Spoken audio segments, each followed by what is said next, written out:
এটা বসিয়ে রেখেছে দেখেন, এই একটা মাথাটা কেটে দিয়ে এই একটা দুটো বসিয়ে রেখেছি।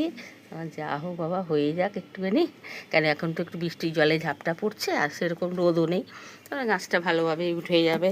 আজকে এলাম, কটা ফুল তুললাম, একটা এই যে ঢ্যাঁড়স একটা পেয়েছি, বেলপাতা নিলাম, আর এই দেখেন চন্দ্রমল্লিকা, এই গাছটা ভালোভাবে বাইছে, মানে কি বলবো, বাড়ছেও ভালোভাবে। হ্যাঁ, কিন্তু এই গাছটা দেখেন না, তো বাড়তে চাইছে। কালকে গাছটাকে তুলে নিয়ে আবার বসিয়েছি, দেখা যায় কি হয় জানি না। আর এই দেখেন না, এই যে পাতাটা ছিঁড়ে দিয়েছি সাইড থেকে, দেখেন এই এই দেখতে পাচ্ছেন, এই দেখেন পাতাগুলো কি সুন্দর বাড়ছে, দেখেও ভালো লাগছে। হ্যাঁ, আর এইটা তো মাথাটাই কেটেছি, এটাও সাইড থেকে বাড়ছে, তো এর মাথাটা এখান দিয়ে কেটেছে, এই জায়গাটা দিয়ে, তাহলে এখান থেকে যে বাড়ছে এটা বাড়ুক, অসুবিধা নেই।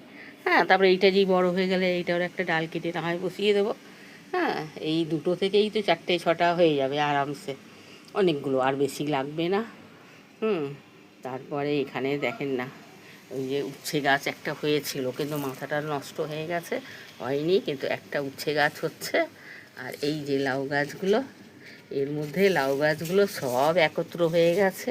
আর আমি এদিক এদিক করে বীজ ফেলেছি, আমিও তো ঠিক অতটা করে দেখিনি, হোক কোথায় হলে হোক, তাও দেখা যাক কী হয়। হ্যাঁ, তাহলে গাঁদা ফুলগুলো তো আমি পরে তুলেই নেব, যেই দেখবো শেকড়টা ধরে গিয়ে একটু গাছ 1 ইঞ্চি মতন বেড়েছে, একটা অন্য টবে শিফট করে দেবো, শেকড় অবধি তুলে নিয়ে তারপরে শিফট করে দেবো।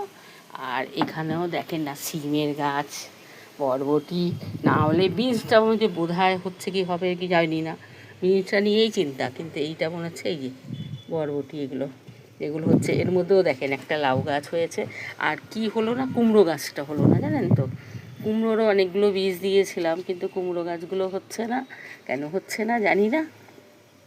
ভাবছিলাম এগুলো মাচার মধ্যে তুলে রেখে দিতাম, কিন্তু এখন কি করে রাখি বলুন না।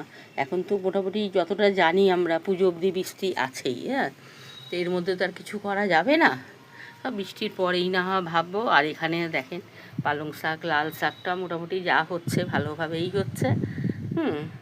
তো দেখে সত্যিই ভালো লাগছে, গাছপালা একটু বাড়ুক, অসুবিধা নেই, এখানে একটু কষ্ট মষ্ট করে রাখবো।